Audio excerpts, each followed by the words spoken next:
Hello everyone, welcome to the new video channel xpo.ru के ऊपर हम एक नई वीडियो बना रहे हैं क्योंकि एक नई स्टडी सामने आई है। वीडियो शुरू करने से पहले जय हिंद दोस्तों, मैं हूं आपका होस्ट दोस्त Ankur Malhotra. Welcome to the new video channel money with Ankur. Let's get started. xpo.ru का लीगल एक्शन अब सामने आ रहा है।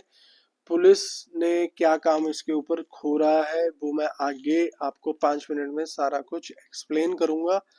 और ट्रुथ क्या है जो अनरेगुलाइज स्कीम्स होती हैं, और एक होता है BUDS एक्ट 2013 जो लीगल एक्शन होता है पोंजी स्कीम्स के लिए। और आगे मैं आपको सारा कुछ एक्सप्लेन करता हूँ। सबसे पहले क्या होता है, जो आपका हमने जो XPO के ऊपर डिटेल्ड वो बनाया है, रिसर्च की है पहले, तब हमने ये इसके ऊपर पहुंचे हैं। 60-70 सिमिलर कंपनीज हैं, उनका भी हमने डाटा उठा के देखा है। और जो व्यूअर्स हैं उस पिछले जो की वीडियोस के, उन्होंने भी बड़ा क्रिटिसाइज करा है, टाइमली पेमेंट्स नहीं आती। तो फिर हम इस पॉन्जी स्कीम्स में क्यों फंस जाते हैं, ये भी मैं आपको आगे बताता हूँ। हमारा इंटेंट यहाँ पर है सिर्फ फ्रॉड को टारगेट करना। हम यहाँ कोई इन्वेस्टमेंट करनी चाहिए नहीं करनी चाहिए उस पर हम कमेंट नहीं करते हैं।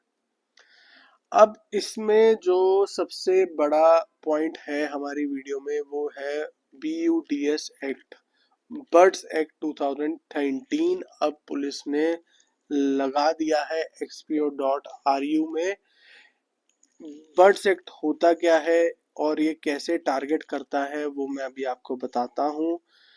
जो इसमें टारगेटेड होता है वो है आपकी अनरेगुलाइज्ड डिपॉजिट स्कीम, जिसे हम कब कर सकें फाइनेंशियल फ्रॉड्स को लेके, वो इसमें इन्वॉल्व होता है। सारी पार्टीज, अगर आप इन्वेस्टर हैं, आप सिर्फ इसमें एक छोटा अकाउंट होल्डर है, या आपने इसमें ट्रांजैक्शन किया है, सभी को इन्वेस्टिगेशन और पुनिशमेंट के लिए आप लायबल होते हैं। यहाँ पर जिन लोगों के पैसे फंसे होते हैं वो इन्वेस्टर्स की प्रॉपर्टीज सीज या ऑक्शन करके विक्टिम्स को पैसा हम यहाँ पर ये प्रोवाइड करता है BUDS एक्ट।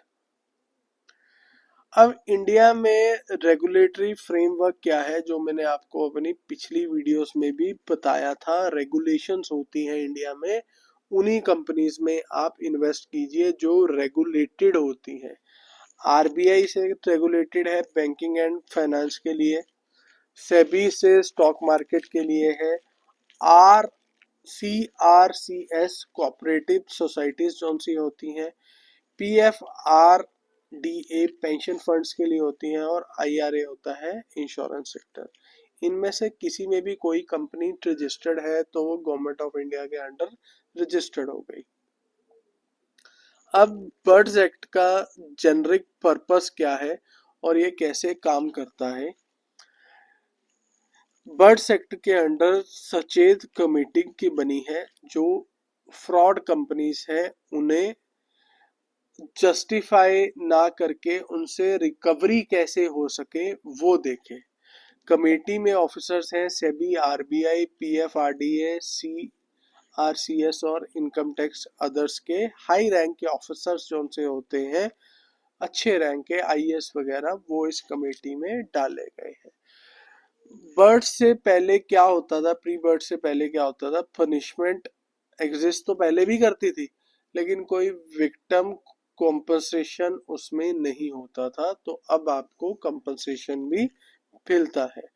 इसका काम करने का तरीका क्या है, ये आइडेंटिफाई करता है, बैन करता है, फिर ये जो भी इम्पावर है, मतलब एक्शन लेता है फ्रॉड के अगेंस्ट। इसमें अब ये एसेट सील भी कर सकते हैं, ऑक्शन भी कर सकते हैं विक्टिम्स की रिकवरी के लिए।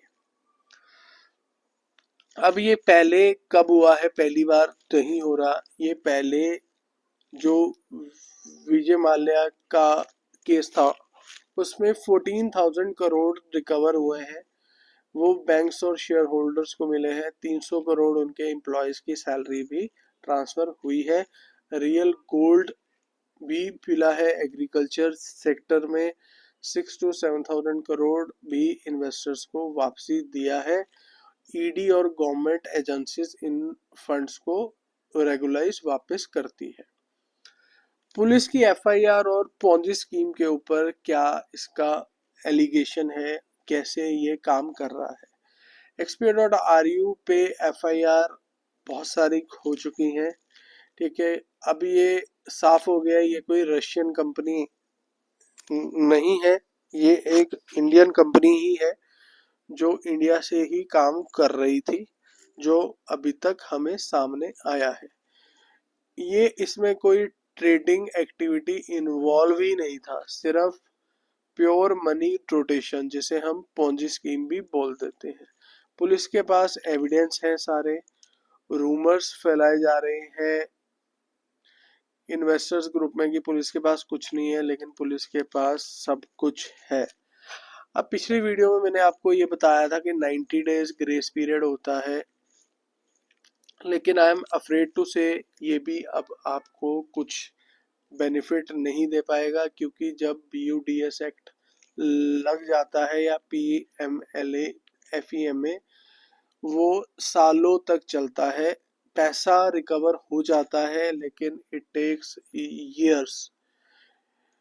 बहुत सारे एक्यूज कस्टडी में है, उनकी बेल भी नहीं होती है इस केस में, लेकिन वो पैसा कब मिलेगा ये सारा कुछ इन्वेस्टिगेशन के बाद ही पता चलता है। इन्वेस्टर ग्रुप्स जो होते हैं इसमें वो MLM, ड्रीम एंड डीड की रिक्रूटमेंट टैक्टिक्स देते हैं इसमें। और अब देखते हैं ईडी के पास क्या पावर है और क्रिप्टो टैक्स रिस्क इसमें क्या है। BUDS plus PMLA, ED proof कर रहा है कि ये स्कैम है। अब PMLA में दिल्ली के सिटिंग CM केजरीवाल को भी जेल फेस हुई थी। तो अगर कोई भी इंडिया में फ्रॉड कर रहा है तो देखो उसका प्राविधान तो है, लेकिन कितना टाइम लगेगा नो वन नोज। क्रिप्टो पे सब्जेक्ट टू 30% टैक्सेशन है। अगर ये टैक्सेशन को एग्री कर जाते हैं तो भी शायद जल्दी काम हो जाए। मेन ऑफेंस जो इसमें है वो टैक्स एविएशन और पॉन्जी का है, जिसपे हैवी पेनल्टीज लगती हैं 100% तक। कोड बहुत ज़्यादा स्ट्रिक्ट है कि कोई भी क्रिप्टो या फॉरेक्स का जो स्कैम है वो इंडिया से एस्केप ना हो, उसको कोर्ट लेके बहुत स्ट्रिक्ट है। और कोई भी कंपनी, मार्क माय वर्ड्स, कोई भी कंपनी अभी तक सक्सेसफुली डिफेंड नहीं कर पाई है अपने अनरेगुलेटेड स्कीम्स को। तो ऐसा तो नहीं है कि पैसा खत्म हो गया या कुछ हो गया, लेकिन कब मिलेगा ये किसी को भी नहीं पता है। हमारी तरफ से की वार्निंग्स और कंक्लूजन पे मैं आऊंगा। किसी भी स्कीम्स में आप इन्वेस्ट करते हैं तो कंपनी से लीगल प्रूफ हमेशा लीजिए, उसका रजिस्ट्रेशन नंबर वगैरह। रूमर्स और MLM मोटिवेशन स्कीम्स के थ्रू पैसा कभी मत लगाइए। और FEMA और PMLA targets all tax evaders regardless of claims.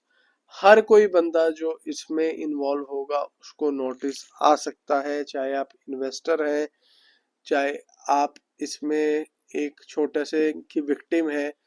पैसा आपको मिलेगा कि नहीं मिलेगा ये तो बात की बात है, लेकिन अब आप लीगली एक आप उस चीज में आ गए हैं कि आप टैक्स इवेडर तो बन चुके हैं। कंपनी को लीगल जस्टिफिकेशन देनी पड़ेगी तभी कुछ हो पाएगा यहाँ पर, और इन्वेस्टर प्रोटेक्शन सक्सीड्स। विक्टिम्स को कंपनसेशन मिलेगा, लेकिन टैक्स एविएशन के केस से वो बच पाएंगे कि नहीं बच पाएंगे अब वो आगे पता चलेगा। और एक पार्ट खत्म करते हुए एक फनी पार्ट से मैं यहाँ पर ख़त्म करूँगा। 25 दिसंबर डेट दी गई थी।